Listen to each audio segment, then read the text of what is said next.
It comes down to the daily living of the things we believe.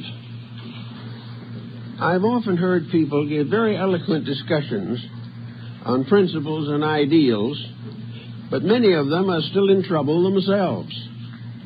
They are unable to escape from habit patterns and from the traditional backgrounds from which we have all come in one way or another.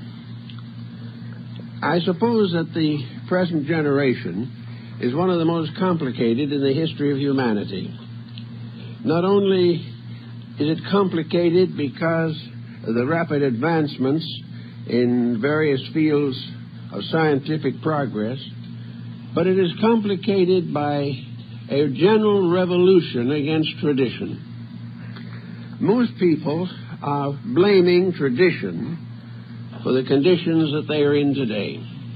They feel that in some way we were prevented from growing in the very early years of our culture. Actually, however, most of the traditions which have survived have some foundation in facts. And facts do not change easily or readily or quickly. And our general background of tradition is essentially idealistic. This means that a percentage of people had strong convictions and lived by them or tried to. This does not mean that all nations were contrite and honorable. It does not follow that all people have ever united in any constructive enterprise.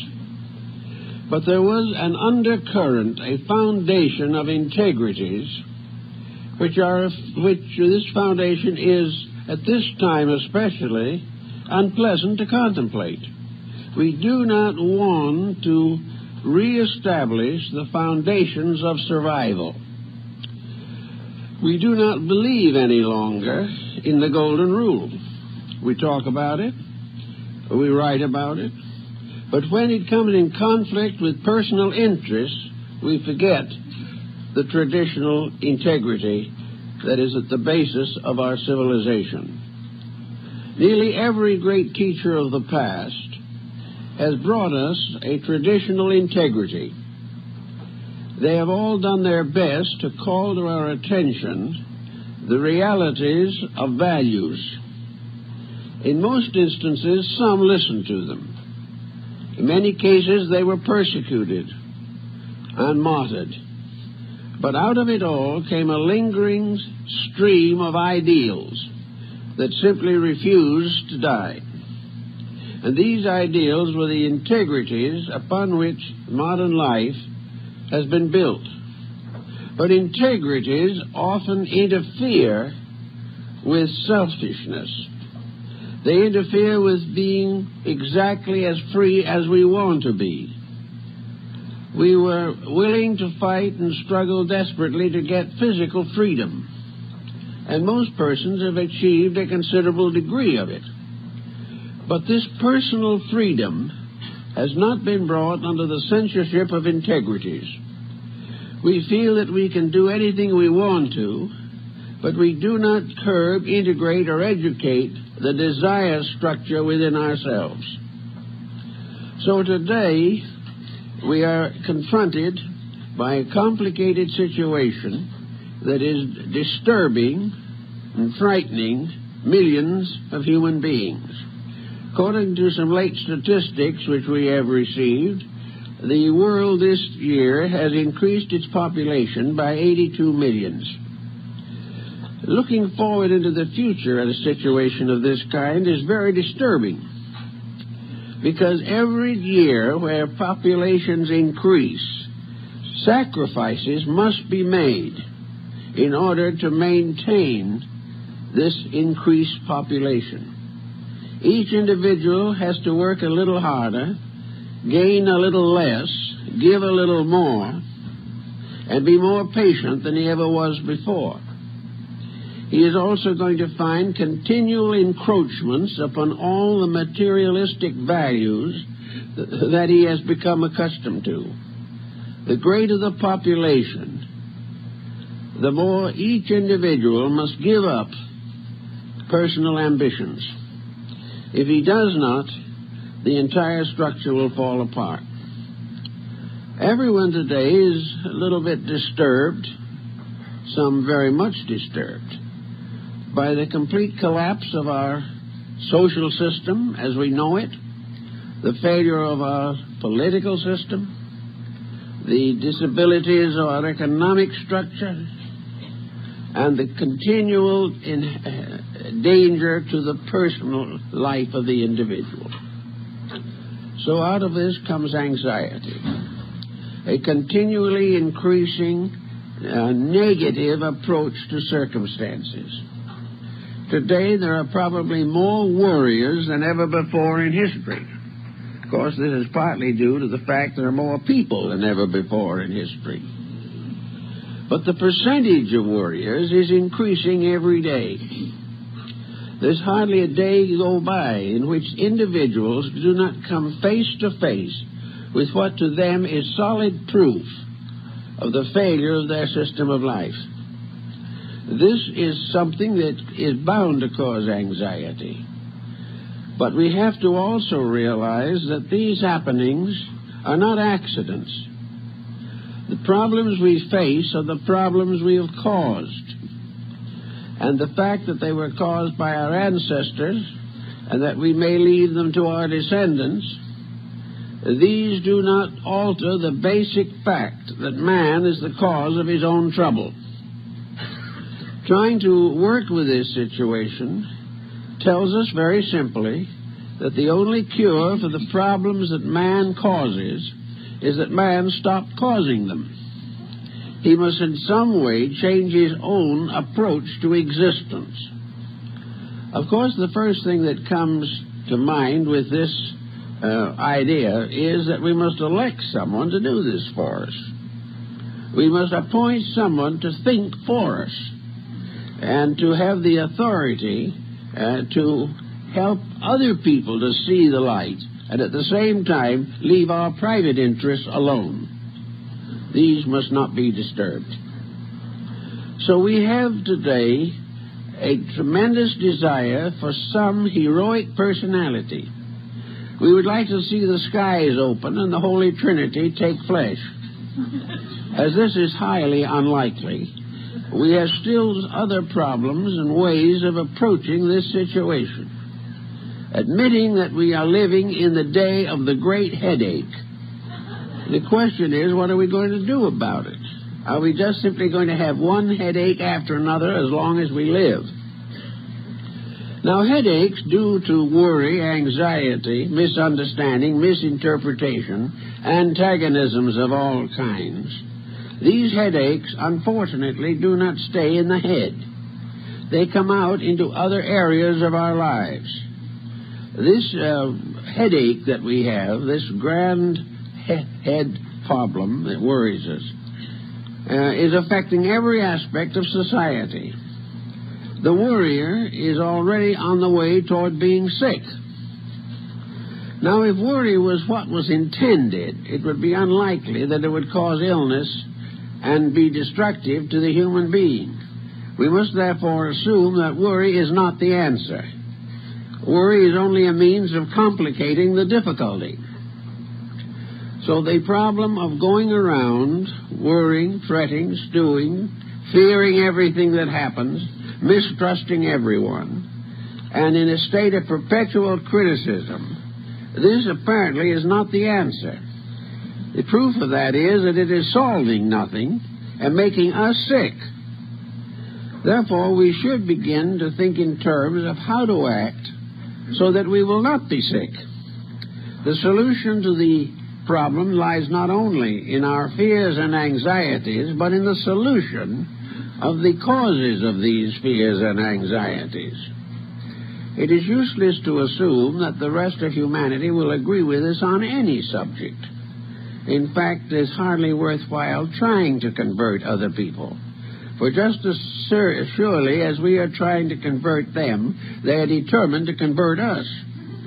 So it just goes on and on and on. The only way we can stop worrying, stop fearing, stop hating, is to put a discipline upon ourselves. We cannot prevent the world from worrying, but we can become detached from the worrying set. We can become self-sufficient to our own needs. This does not mean selfishness. It does not mean that we are not mindful of the problems of other people. It does not mean that we will not do everything possible to assist others in the solution of their problems. But it means that before we help other people, we must find an answer that will work for ourselves. There is really no use in simply sharing the worries. There is no use in trying to find new worries in everything that happens in life. Now, man has been given a faculty that is probably unique in the world of nature. He has memory, a magnificent equipment that enables him to build his own solutions by remembrances of his own life. History is collective memory. Biography is individual memory. An autobiography is the individual remembering the life he himself is living. Now, from the most fundamental and basic experiences of his life, he has been given the equipment to estimate values, weigh all things, and cling to that which is good. In order to do these things, he must shift his point of security. Everyone wants security. Insecurity is the great measure of our time. It is the problem that we are all concerned with. How can we find security?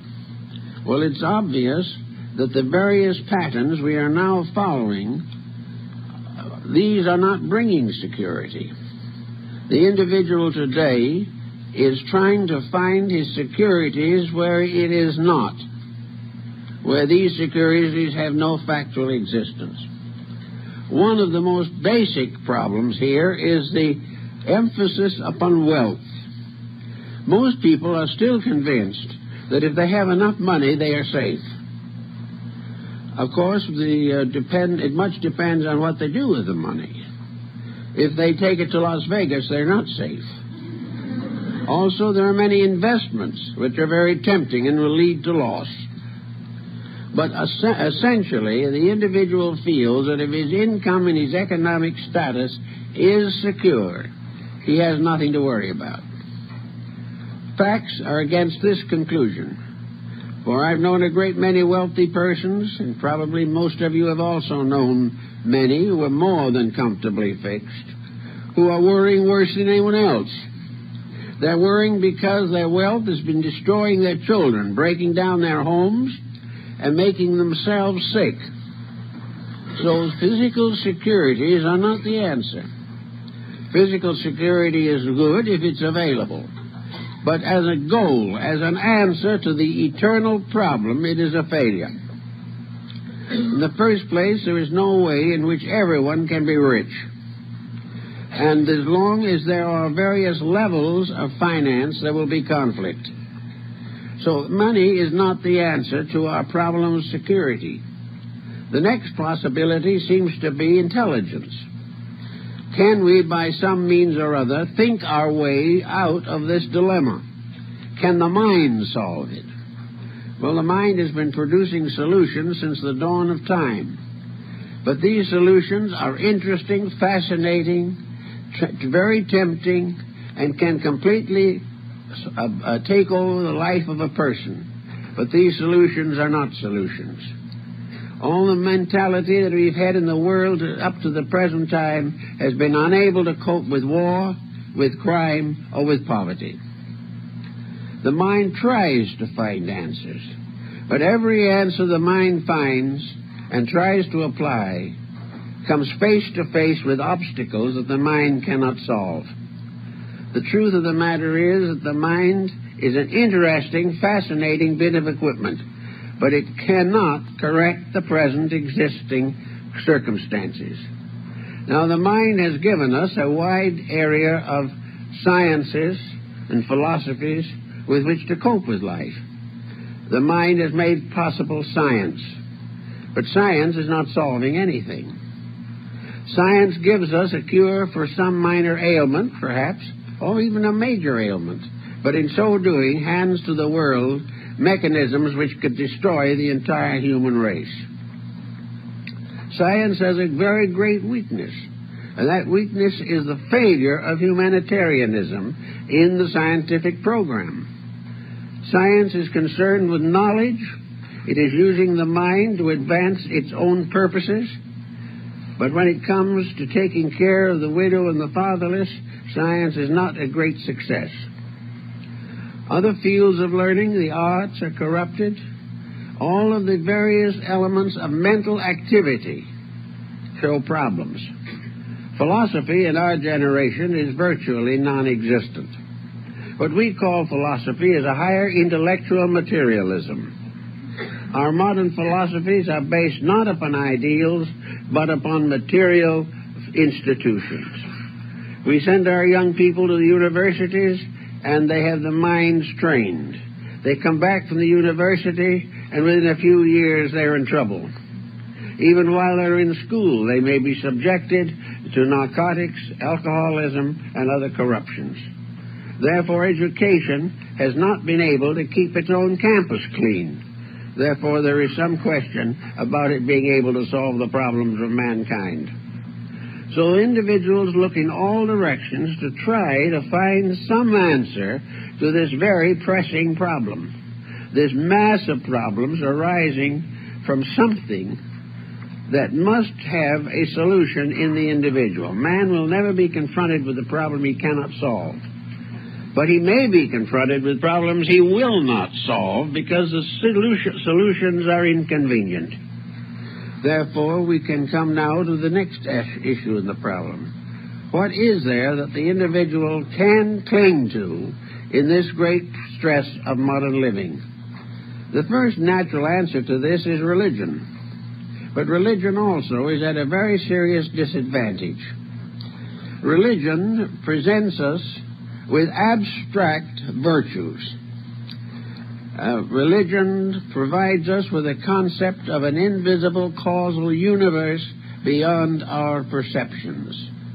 It also populates this universe with beings invisible to us. And the whole situation sums up in a very simple thought, namely, that religion deals with things we cannot see, and so-called materialism deals with things we can see. It is perfectly possible to see the house we are building. It is perfectly possible to count the shares of stock that we own. But it is not possible to actually, factually estimate the nature of the spiritual world in which we live. This world is shut from us because we do not possess the extrasensory perceptions necessary to make an invisible spiritual causal life visible and tangible to our common everyday living. This places all the advantage in the hands of the materialist. Whatever he is doing, you can see, he can see. The laboratories produce these experiments. So we have facts gathering all the time, more and more facts, and truths gradually disappearing. This means that there is a conflict between invisible principles and visible policies. And as long as this conflict exists, the individual is inevitably over-influenced by the material policies because he can see them, because they are working in his life, because they are directly the causes of his worries. They become the great entanglement, whereas the solution in principles and ideals, this solution remains elusive, intangible, and is greatly overlooked because it does not immediately prove itself to our physical perceptions. So with this situation constantly undermining our faith, it is very easy to become more and more addicted to worry and less supported by principles which we cannot actually see. The result, of course, has been the gradual rise of a vast materialistic culture. In ancient times, man looking for an answer to things found no answer in the society around him. There was no safety in his own cave, nor was there safety in his relations with those in the caves around him. He was alone, he was struggling against unknown factors, and the material world was as yet an unsolved mystery. Therefore, because he knew very little about the physical universe, he still was able to cling to the spiritual integrities of his tribal beliefs. As he knew more and more about the material world, he became increasingly involved. It became a great mystery, a wonder. It became a challenge, and little by little, attention was focused upon physical circumstances and the possibility of altering them, the possibility of taking your neighbor's cave and adding it to yours, the possibility of accumulating wealth or taking it away from someone else who had accumulated it. All these things came as man's knowledge of material things increased. And little by little, religion was, we will say, transformed from a simple hope, a simple statement of the reality of things above material existence. Little by little, religion was theologized. It was theologized in order that it might have a form or a shape, a dimension or a proportion that man could experience with his sensory perceptions. He could not understand the magnificent divine universal house, the magnificent universe, which was the symbol of the divine power. So in order to make this invisible principle in some way tangible, mortals began to build great cathedrals, temples, shrines, mosques. They began to create visible symbols of the invisible truths. And persons who could not grasp the invisible principles gained gradually a sense of respect, regard, and admiration for the symbols of these principles, the systems of faith that came into the world. The person who could not, even for a moment, experience the divine presence felt something when he entered the cathedral. He found himself in the midst of a great beauty, a tremendous elevation of concept and consciousness. He found himself surrounded by symbols of holy living and holy thinking. And gradually these symbols brought him to his knees. He became willing to accept the invisible in the symbols which it had projected from itself, and which man had fashioned as a means of protecting the worship of the deity which was his hope of salvation. So by degrees, religion became embodied. It took upon itself the shape and proportion of the world in which it functioned. There was one great philosopher of the past said, there is but one God, but he has been worshipped under 72 names. Now the 72 names began to get us into trouble also, because people began to believe that each name represented a different belief, where the differences were largely those of language and grammar.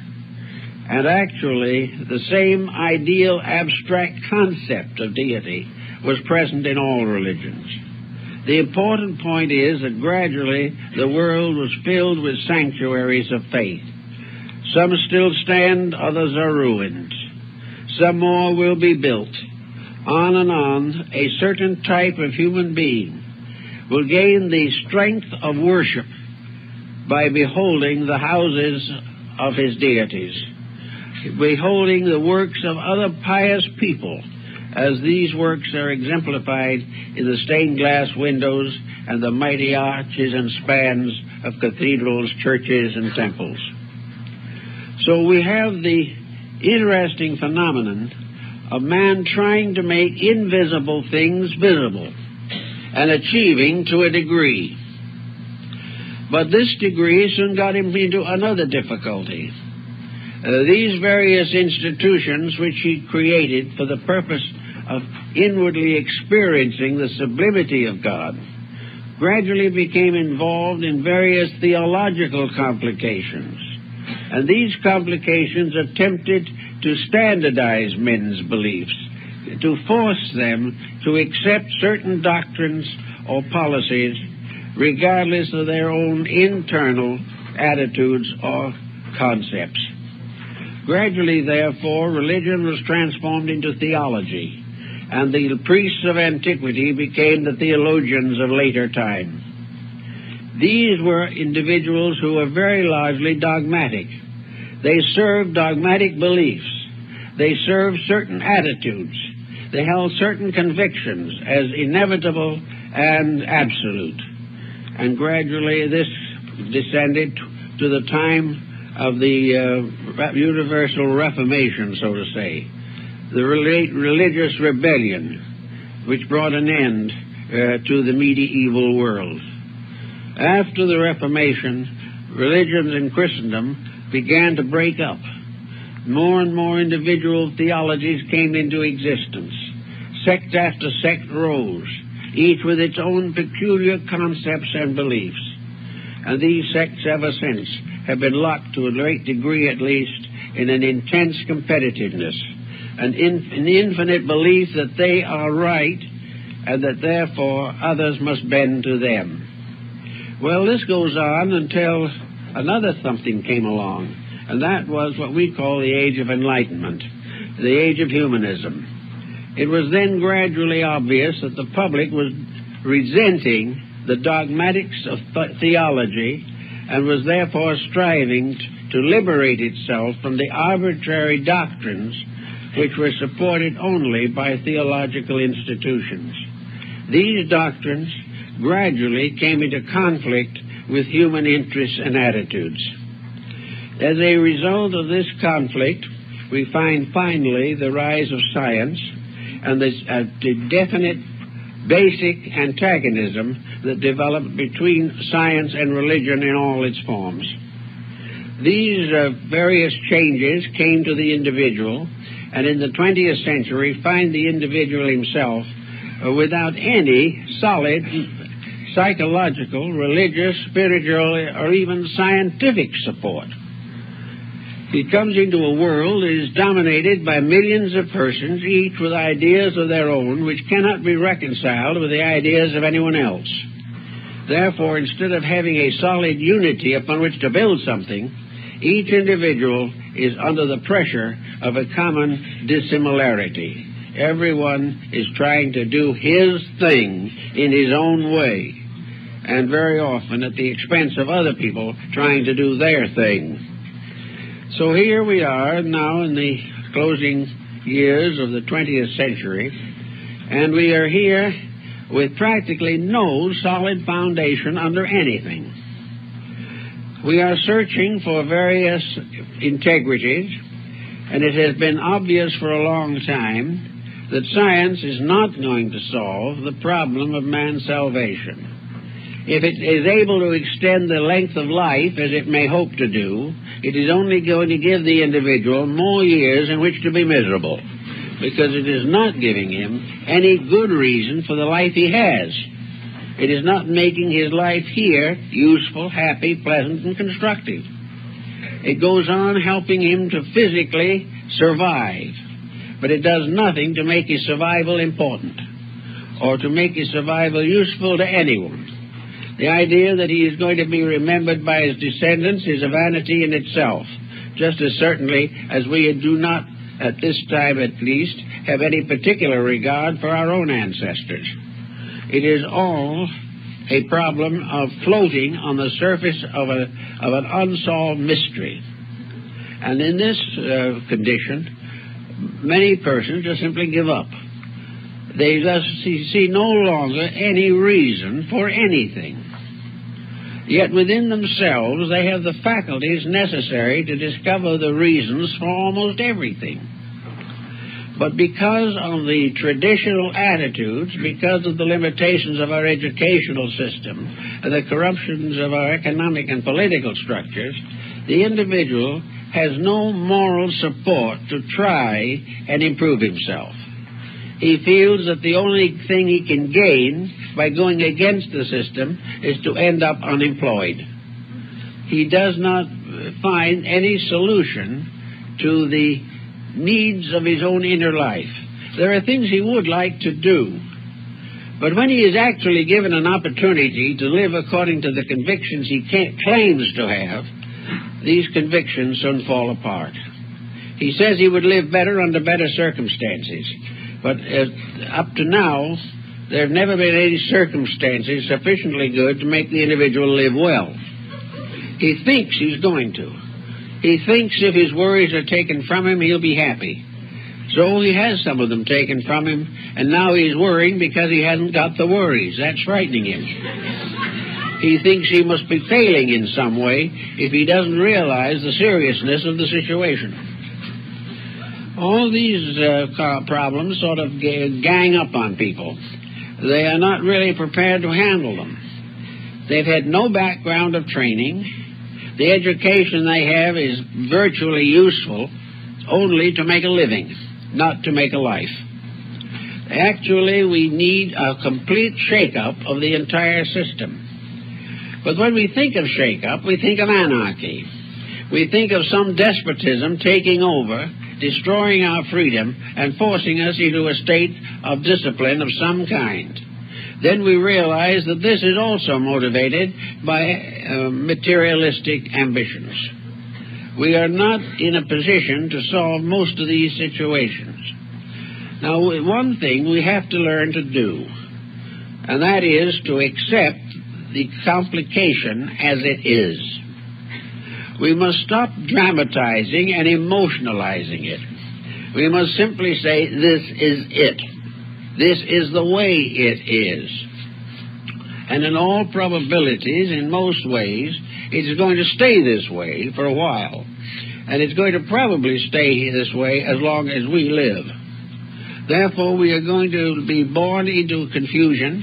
We're going to struggle with it for our period of embodiment, and we're going to leave the confusion behind when we go. We are not going to change all these things instantly. No matter how hard we try, we have our troubles in common, but our solutions must be individual. The only way we can face this complex is to gradually work out in ourselves an explanation of it, a reason for it, that is sufficiently strong to enable us to live reasonably well and at the same time have a strong living realization of spiritual integrities. Now, this sounds like a very difficult thing. But after all, this world in which we live is an amphitheater of natural phenomena. We are here in a world in which everything is lawful or unlawful. Everything is catalogued, classified, and controlled. While we cannot, for the moment perhaps, see the hand of God in the things that happen, we do know that there are universal laws that are immutable. We also know that in nature there are principles which prove beyond any doubt that a universal system does exist, and that this system has the means, the knowledge, the consciousness, the reality to survive all of man's difficulties and also to transcend man's intentions to destroy the system of which he is a part. This system cannot be destroyed by man. This problem having been more or less sensed, as we have to sense it, we then can say to ourselves, we're in a mess. Why? How are we going to get out of this mess? How are we going to achieve the things that are necessary? Are we going to achieve it by becoming completely discouraged and becoming alcoholics? Are we going to get any solution to anything by narcotics? Are we going to make our world better for ourselves and other people by simply walking out into the wilderness somewhere and leaving everything else behind? Can we fulfill our destiny by taking holy orders and vanishing into a religious retreat? can we actually accomplish anything by walking up and down the street with a banner condemning other people? We have all these attitudes, but none of them actually does anything to solve the problems of our lives. Today we have more groups that are in activistic relationship with others, that are constantly parading, that are constantly objecting, and yet out of it all comes nothing but a great headache. Why? Because this is not the answer. It is not the way we were intended to do it. Until we get down to facts and realize what is necessary, there will be no answer. And when we get to the point where we appreciate the answer, we realize that all the misery we've had was well worthwhile. That it was the only way that nature could educate a wayward creation. That it's the only way that nature can bring back the prodigal children that it fashioned into realization of its wisdom and its love, is to allow these children to get into problems they cannot endure any longer, and to discover for once and for all that they cannot solve problems that are greater than themselves. If this begins to sort of trickle into our consciousness, then we begin to have the foundation, not a final solution, but a foundation that will enable us to live the days of our years in a comparative state of acceptance. Not an acceptance of the way things are now, but an acceptance of the necessity that mankind must pass through certain experiences to outgrow his own ignorance. The individual, therefore, can reach a point in which he can live from day to day, observing, reflecting, thinking, feeling, studying, doing everything he possibly can to understand the reason for the situations as they are now. And if he becomes more and more concerned in finding reasons, he will gradually rescue his mental and emotional complex from futility, from the belief that everything is wrong, that there's no solution to anything, and that he was born simply to suffer and die. He does not have to have these negative thoughts. What he has to do, instead of giving up in despair, is accepting the challenge of personal change. He must make certain adjustments in himself. He must gradually release his energies from despair and despondency and focus them upon the understanding of life, the understanding of the way things must be and the way they should be, and the way they will be, regardless of what man does. If we can get to understand, therefore, that we are being disciplined, that the individual is being encouraged to correct his own mistakes and stop making other similar mistakes, he will then perhaps have more energy for solution. There's a lot of work to be done in this world. There is a great need of united effort, but nearly always despondency, neurosis, pessimism, all of these negative attitudes impoverish the resources of the person himself. When he finally centers his mind upon futility, he will find it everywhere. He will become more and more futile in everything that he does. He will become discouraged. He will believe firmly that this world is of no value, and if he gets despondent enough, he may even contemplate suicide. But with all this contemplation and all this negation, nothing has been accomplished except the disintegration of a personal existence.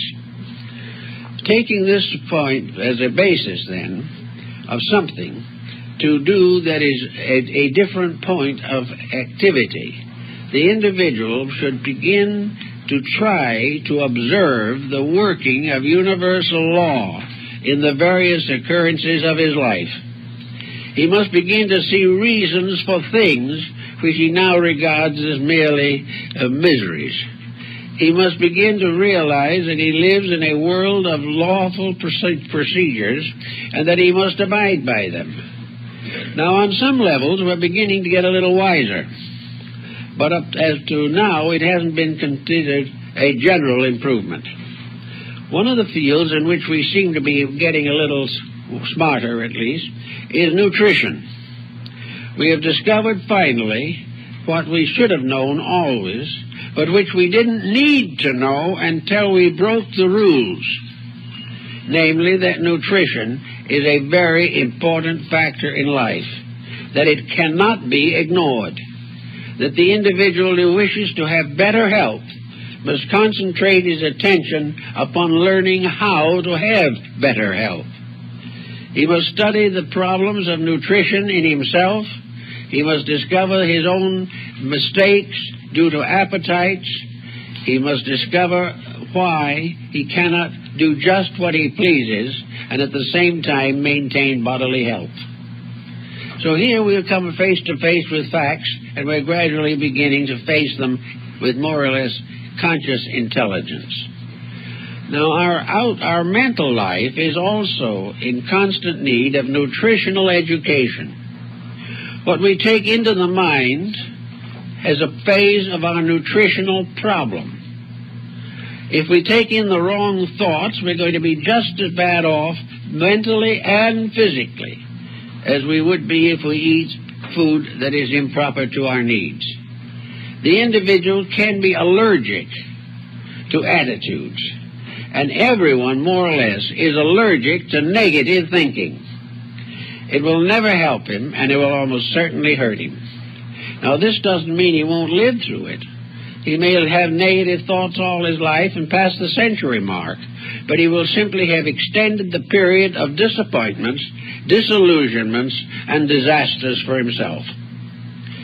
Therefore, with nutrition, a very factual thing, the individual has a mental life that needs to be disciplined and needs to be subject to the laws of mental nutrition.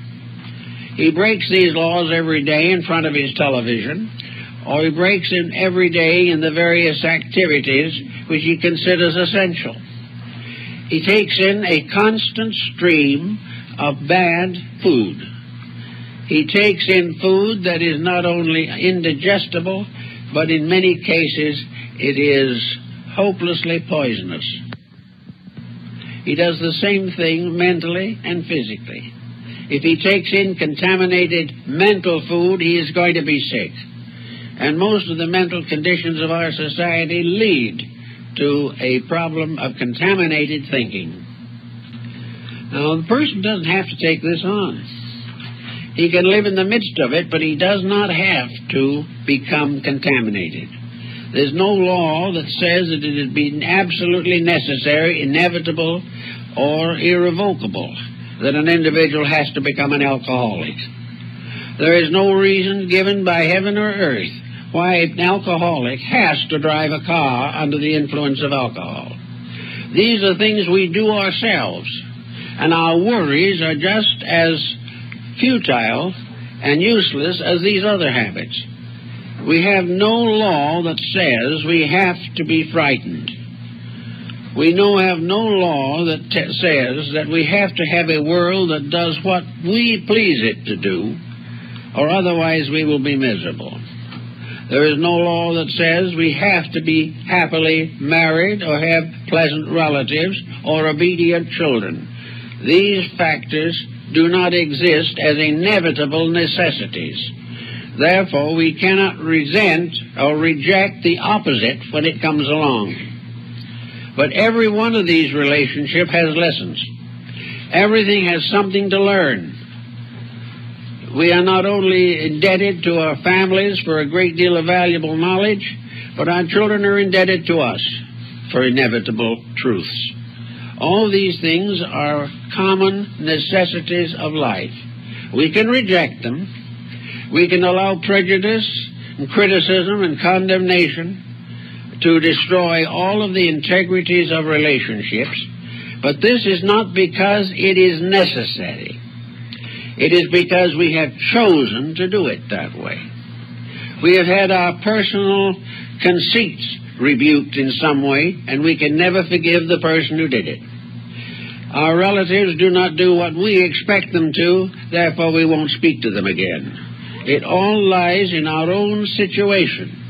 none of the problems that face us in our personal lives can remain completely unchanged if we determine to change them. There are responsibilities which we may not be able to dispose of, but we can transmute them into opportunities.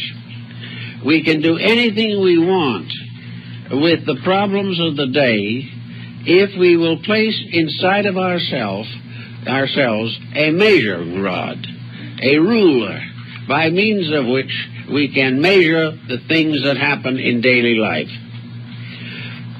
One of the situations that we all have to face today is unemployment and all of the relations to it.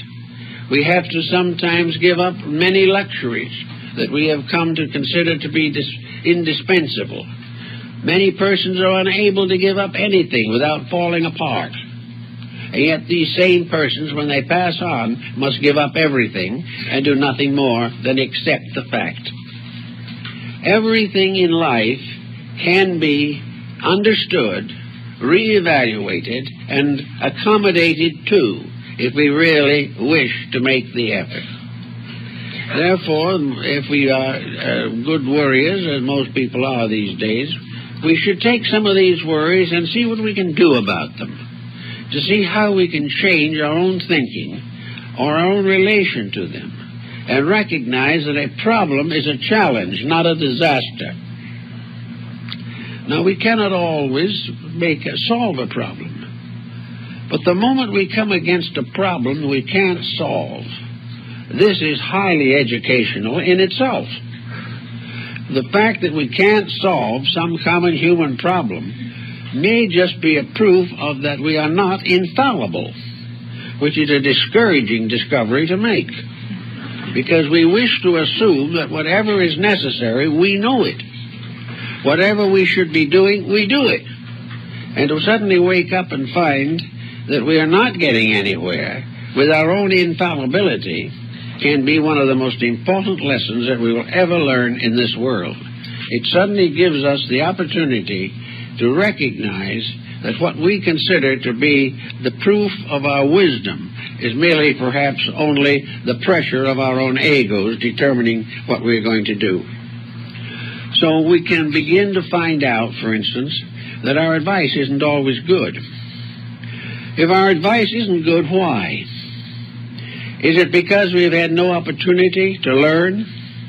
Is it that our own lives have been so instituted that we are giving advice based entirely upon personal experience? What is the reason why our advice is worthless?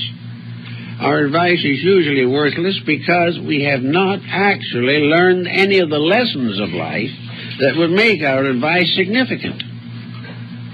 The individual who has suffered much and come through it can give advice.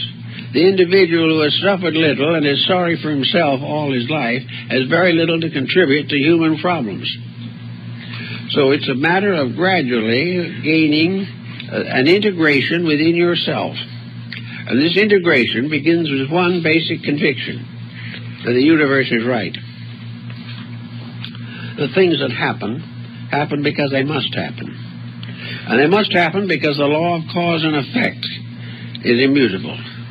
And yet this law never was and never will be a tyrant. The law is not something that is punishing you unjustly or taking away from you things you deserve.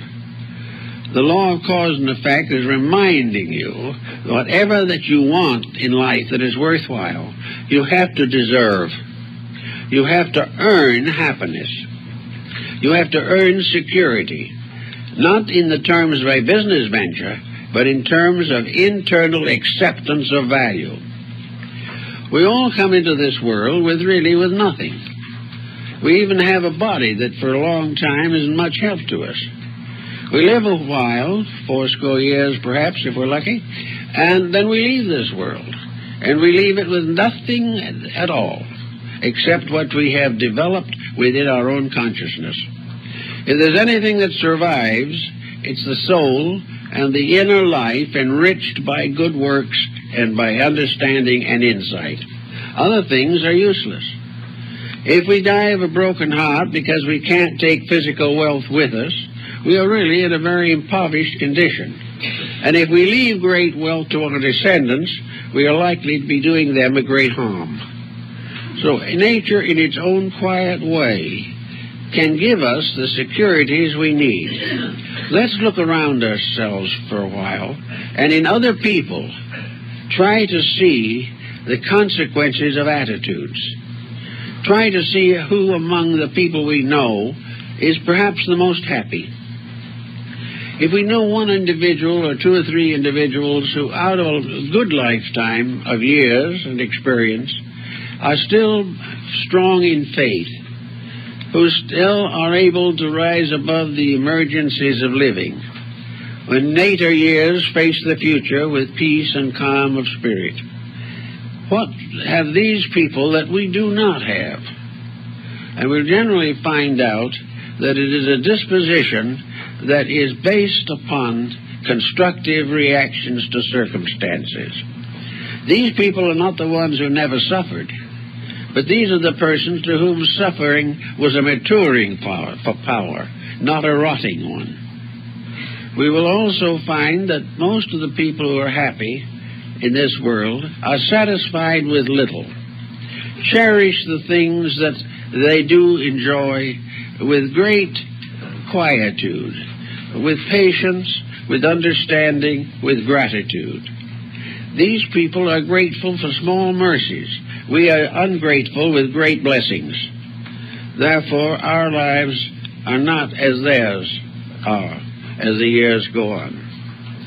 We can find in this world a great many persons whose conditions are no better than our own, but whose attitudes are remarkably better. And this gives us the realization that ours can be bettered also. We are not born pessimists. We have to train ourselves to be a pessimist.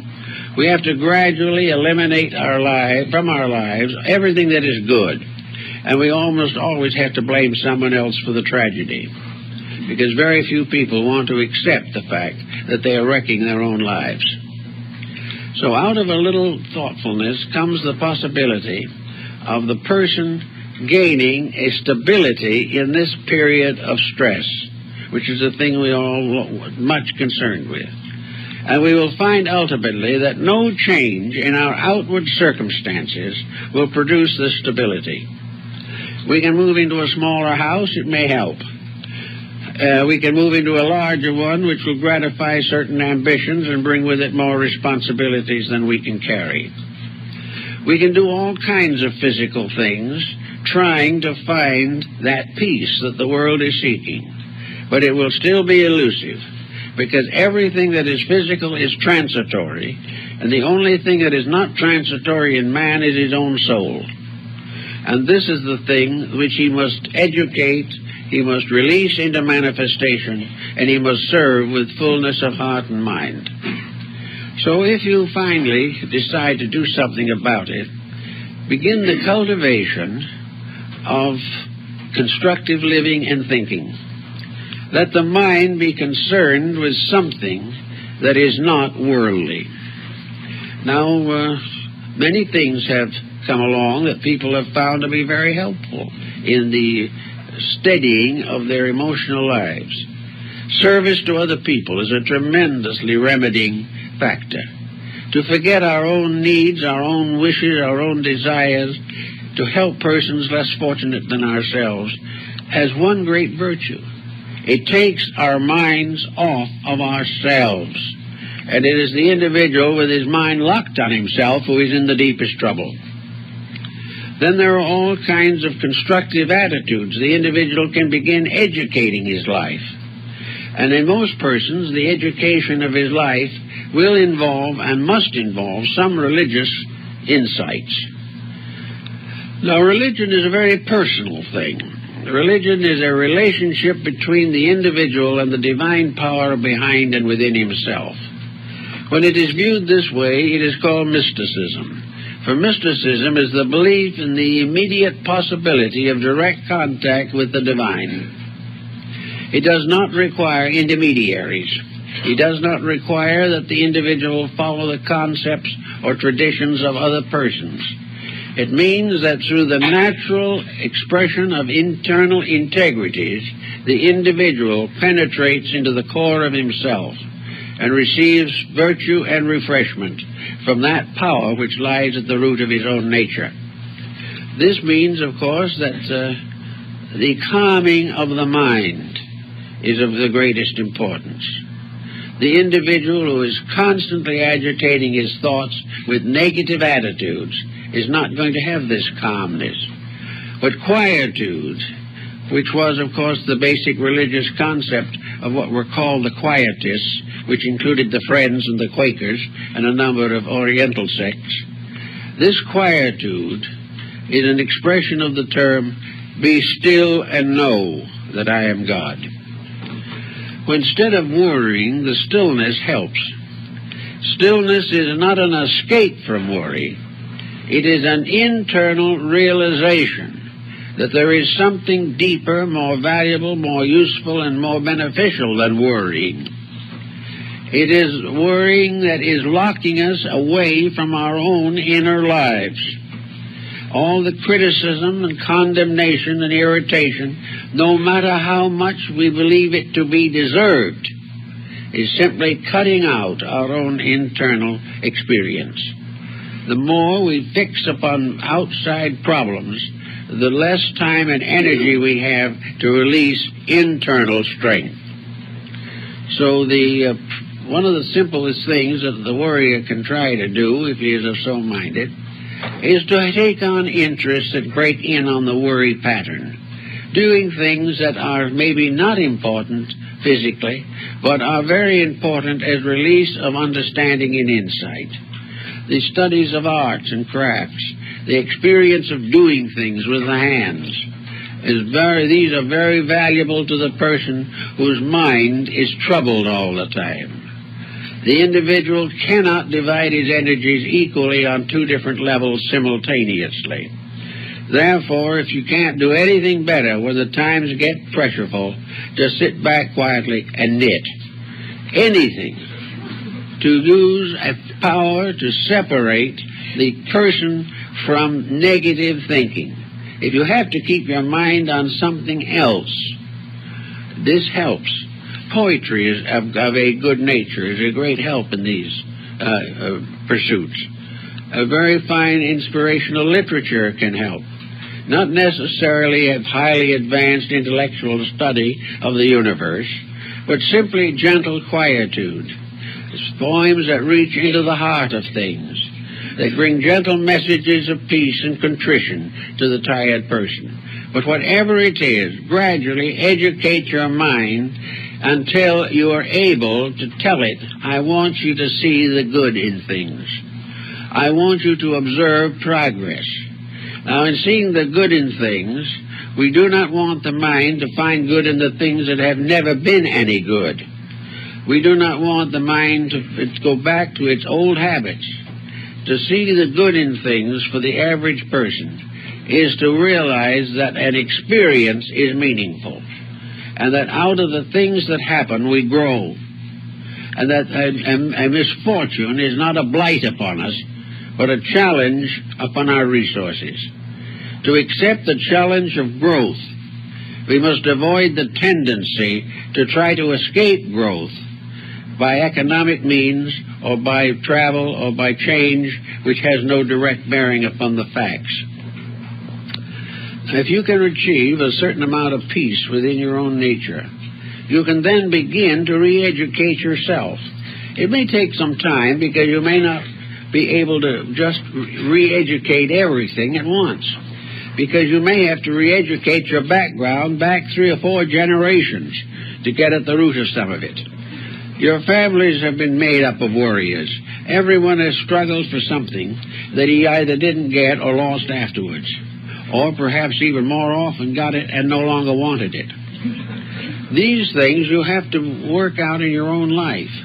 In childhood, in education, in marriage, in relationship with life, business, children, and everything, we have been taught to be concerned in the sense of being irritated. We have been taught to be critical, We have been taught to dislike rather than accept the major occurrences of existence. We consider change a disaster, when no change can be the worst disaster of all. So with these concepts basically working in us, we must try for the beginning of security, and that is a quiet, perspective relationship with life. When something happens that for the last 50 years has caused us to be angry, the best thing to do is to take a deep breath, relax, and keep quiet. Instead of answering back and starting an argument that might go far enough to break a home, just say nothing. Very quietly let the thing die without adding anything to it. Try never to put salt into an open wound. Never try to argue faster or better than somebody else. That is how wars are made. Of people out-arguing each other, nations out-arguing each other, each one certain that its ideas are the best and that the other one is wrong. So under doubt, be still. And in the being of stillness, and in the quietude of a complete detachment, try to understand what is really meant, what is all involved in this entire problem. Who is right? Who is wrong? What is the meaning of the occurrence itself?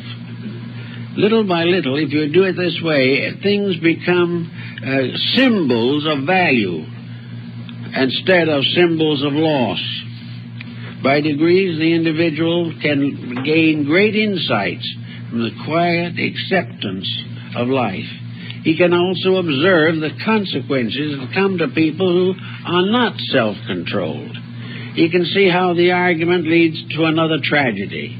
He can see how people walk out on each other over trivia, and why children leave home and get into difficulties and perhaps ruin their lives. Now, each person in his own way thinks it's somebody else's fault, that these are ungrateful children, that these are children who do not appreciate values and securities. But the person then says, what securities did I give them? Did I give them 3 meals a day, send them to school, and start them off? Did I give them any moral or philosophical insight? Did I simply scold them when they didn't do what I expected them to? Or if they had a fault of some kind, did I punish them? Was there anything in my relationship with these children to inspire them to search within themselves for greater values? Did I give them a spiritual foundation of integrities? Did I prove to them through my own conduct that my security was based upon integrity? If all of these, or most of these things were lacking, the mere fact that we supplied them with all the physical necessities of life still leaves us with a tremendous unmet responsibility. And this is true in almost every walk of life, that we bring people things, but we do not help them to establish foundations that will endure. Today we are looking, perhaps not for some time in the past, for better religious values. All around we are finding new groups of people, and old groups also, that are beginning to come back to faith. Now, in some of these countries where religion is in trouble, particular trouble, the faith itself is a tremendous factor. Even though politically these countries may not be allowed full religious freedoms, they cannot be taken away from the individual's internal life. There is no degree of persecution that can prevent the individual from his internal acceptance of realities. He may not be able to expound them to other people. If he tries to preach them, he may find himself in prison or in worse situation. But there is no reason in the world and no power on earth that can prevent the individual from living on a level of personal integrities. He can do whatever is the unpleasant task, but he can do it with an understanding of why. And that out of persecution, out of all of the difficulties that beset him, he is gaining the strength to stand above all of the problems that he has previously considered insurmountable. So we know that it does work. Another thing that is very important in this problem is to maintain some type of regular religious relationship with life. And most of the time we attribute this to church gathering. We think that the individual should join a church, should attend services, and perhaps send children to the Sunday school. But this is, again, a physical solution to a mystical problem. I think every churchgoer should give great thought to how he acts on the 6 days a week that he doesn't go to church. This is the problem. Is he able to gradually maintain a higher level of religious integrity in his daily happenings? Is he able to live every day of his life some principle that he has learned from his religion? Is he setting an example to other members of his family? Is he doing the things that prove the sincerity of his religious commitment? The commitment that simply is fulfilled by a donation or fulfilled by attendance in public worship is not enough. It is something else entirely. It is the individual's own internal acceptance of a divine principle. Now, unfortunately, most of our principal religions of today do not give adequate training on what constitutes the real objects of religion. Many religions simply tell us that we should fear God, others that we should love God. But both of these terms are extremely abstract. They're very hard to understand. What we all have to understand every day is that religion, all real religion of every denomination, is a way of conduct. And if the conduct is inconsistent with the creed, the situation is out of order. Therefore, religion in all matters is to have a constructive relationship with life. Religion is the power of the individual to see God or good in the occurrences of his daily existence. It is necessary for the person, if he is truly religious, to become very grateful for the privileges that are given to him in life, instead of constantly beseeching deity to take from him the proper responsibilities which are his own. Religion is better a veneration, acceptance, and service of that which is known to be superior. Therefore, gratitude for the divine privileges is more important than fussing over the human emergencies. We are here by a wonderful rule, a law that has gone on for millions of years. We are the product of life that has been unfolding for counted millennia. We are here because we are unfolding a divine spark within ourselves. Every noble, beautiful, and wonderful deed that we perform is part of a release of the eternal God within us. Every bit of complaint locks that God further into darkness. The individual who does not see God in what is happening to him will not find deity at all. And deity is a presence challenging. It is causing the individual to call upon his spiritual resources. If he believes in peace, religion calls upon him to keep the peace. If he believes in integrities, religion demands that he lives them every day. Now, of course, sometimes it appears to be martyrdom. But for the most part, we can still do a great deal more than we have done. And our first emotion in life should not be criticism of other people or criticism of circumstances, but gratitude for the privilege of learning, the privilege of being here to face problems and solve them, the problem and privilege to live above disasters and catastrophes, and finally to recognize the divine power and the infinite love that rules all things. Most critics have just forgotten that deity is love.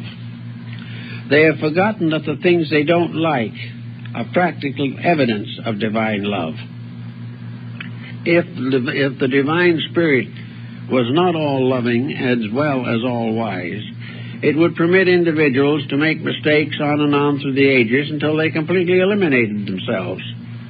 It would enable all that is evil to triumph forever, or that the selfishness and littleness of the human being would become the standard of all relationships. This is not true.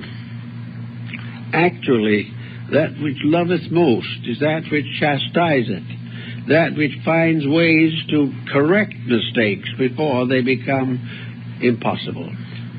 So as you start out in the day or in any part of your life with a negative attitude on things, with a kind of a glum look, and with a quite definite certainty that everything is going to the dogs, it is much better to be quiet and try to say, where is the lesson? Where is the truth in this thing? What is it that I can do to make sure that my faith is stronger than the emergencies of living? How can the individual prove to himself that his inner resources can carry him through any emergency that arises in his life? There are no emergencies, really. Sickness, death are not emergencies. That which is an emergency is when an individual makes a bad decision. This is an emergency. It is because he has forgotten the principles upon which his life should be built. All things natural are not emergencies. It is not an emergency that we grow older. It is not an emergency that we have to give up certain privileges and opportunities as years go by. Everything is that as we grow older, we have the right to live according to a longer perspective of experience. We can make decisions that the young have not yet the power to make. But in every part of life, youth, age, all periods, we are living within a pattern of divine purpose. If we can get this thought sort of fixed in our minds, we will not be so given to all the worries and excitements that come along. We are worried today over economics. We always will be and always have been as long as we worship economics. As long as you make the dollar deity, we are going to be out worshiping the golden calf, and we will be always in trouble. If we make our life built upon achievement in the same sense of ambition, and this ambition causes us to be untrue or unkind or unreasonable, we may attain the ambition and at the same time have a stroke or a coronary, because nature doesn't want it that way. Nature doesn't want the individual to live for ambition alone. He wants the individual to have a little ambition and a great deal of aspiration. This is much better. Aspiration means to become more. Ambition means to accumulate more. And the more we become, the less dependent we become upon accumulation, until it is no longer a serious emergency with us. Then there are persons who cannot live or cannot believe they are happy unless they are dominating somebody else. Anyone whom we dominate, we must accept the consequences of our own domination of them. We must take upon ourselves the karma that we have imposed upon other people by trying to live their lives for them. And this is especially true if, in trying to live their lives, we are simply demanding that they accept our mistakes. Little by little, we have to learn all these principles. They add up to a quite kindly, thoughtful relationship. A relationship in which we are here to become more and more aware of the infinite good in which we exist. A good which we are spoiling and despoiling ourselves. A good which we were forbidding to have happen because of the fact of our personal ambitions and attitudes. As long as the individual lives as a rugged individual, he will end up as a ragged individual. There is no other way. As long as we put a career ahead of everything else and consider success in terms of monopolistic achievements, we are breaking the rules. And if we break the rules long enough, the rules will break us. There is no way in which we can do right and fail. There is no way in which we can do wrong and succeed.